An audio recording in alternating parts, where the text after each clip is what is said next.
Ya, Assalamualaikum warahmatullahi wabarakatuh. Eh,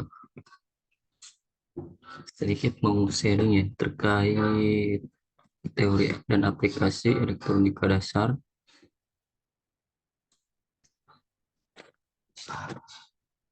Penulis di sini saya ambil buku dari eh, buku elektronika dasar. Penulisnya itu dari John Adler, Magister Science, dan Sutono, Magister Komputer. Ya, penting kita ketahui bahwa apa sih elektronika itu ya? Elektronika itu merupakan ilmu yang mempelajari alat listrik arus lemah yang dioperasikan dengan cara mengontrol aliran listrik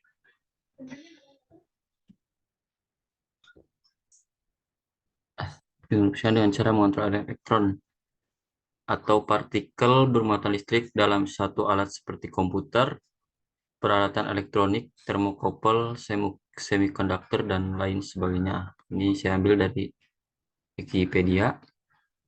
Kemudian salah satu hukum dasar elektronika yang wajib dipelajari dan dimengerti untuk setiap engineer elektronika itu adalah hukum Ohm ya. Yaitu hukum dasar yang menyatakan hubungan arus listrik ya. Itu biasanya simbolnya I. Tegangan listrik ya, biasanya simbolnya itu V ya. Kemudian hambatan listrik yang biasanya kita simbolkan dengan R. Hukum Ohm pertama kali diperkenalkan oleh fisikawan Jerman bernama George Simon Ohm. Itu dari 1789 sampai 1854. Nah, ini juga mungkin sering kita lihat bahwa ada teorema ataupun hukum ya, hukum Ohm itu yang paling kiri ini yang umum sekali ya, kita lihat pi I R ya, segitiga, di mana ketika kita mencari tegangan itu adalah I kali R, kemudian di mana kita ketika mencari I atau arus adalah pi per R. eh, Kemudian yang terakhir itu ketika kita mencari R atau adalah pi per I. Berikut ini juga detail ya terkait hubungan arus listrik, resistansi, kemudian tegangan dan daya seperti itu. Di sini akan saya contohkan sedikit mengenai hukum Ohm melalui dua sirkuit. Sirkuit yang pertama itu contoh kasusnya sederhana ya. Ada satu baterai di seri dengan hambatan 1 kilo ohm. Nah, ini cara penyelesaiannya di mana ketika kita ingin mencari IR3 atau sama dengan I total, karena di sini hanya bebannya hanya satu ya, eh, kita menggunakan cara yang tadi, persamaan yang sebelumnya sudah saya jelaskan, di mana IR3 itu sama dengan pi per R3. Maaf, ini pi per R itu maksudnya pi per R3. IR3 berarti 12 volt dibagi dengan sekilo.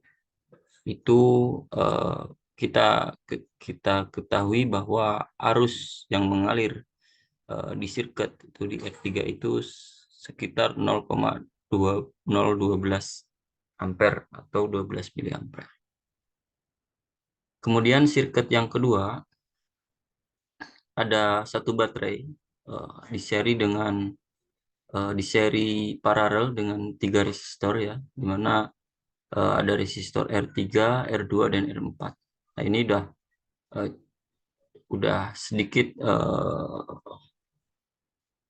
perlu uh, cermat ya dalam menganalisa atau menghitung ketika sudah uh, si circuitnya itu sudah di, di digabung seri atau paralelnya. Cara penyelesaiannya itu ketika dicari I total, IR2 dan IR4, Itu kita kembali lagi ke rumus yang pertama tadi, bagaimana hukum dasar Ohm itu bekerja seperti itu ya. Untuk IR2 kita bisa mengetahui dari PR2 ya. PR2 itu berarti tegangan di sini dibagi dengan R2. Kemudian IR4 itu kita bisa ketahui dengan tegangan di sini dibagi dengan R4. Kemudian I total itu IR2 ditambah dengan IR4. Artinya arus yang mengalir ke R2 ditambah dengan arus yang mengalir ke R4. Itu sama dengan I total, seperti itu.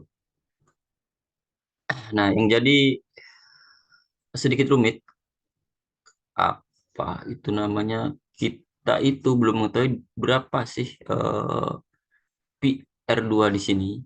Karena mari kita sama-sama cari bagaimana caranya. Nah, untuk mengetahui PR2, kita itu harus menganalisa jenis rangkaiannya. Jika kita ingin mengetahui PR2 di sini, maka kita cek rangkaiannya R2 dan R4 ini terhubung secara paralel. Kan R2 diparalel dengan R4, kemudian dibagi dengan R3, ditambah dengan R2 diparalel dengan R4 dikali Pin. Itu maka kita ketahui PR2.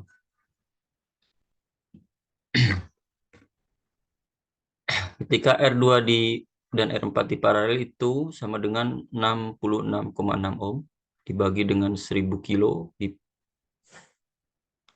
6,6 ohm dikali 12 volt ke input ya, tadi yang saya katakan. Hasilnya itu 0,749 milivolt. Kemudian yang kembali ke atas bahwa IR2 itu bisa diketahui atau ya bisa dicari dengan PR2 dibagi R2.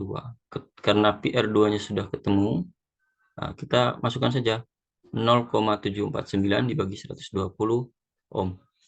Nah, maka IR2 adalah 0,062 ampere atau 6,25 miliampere.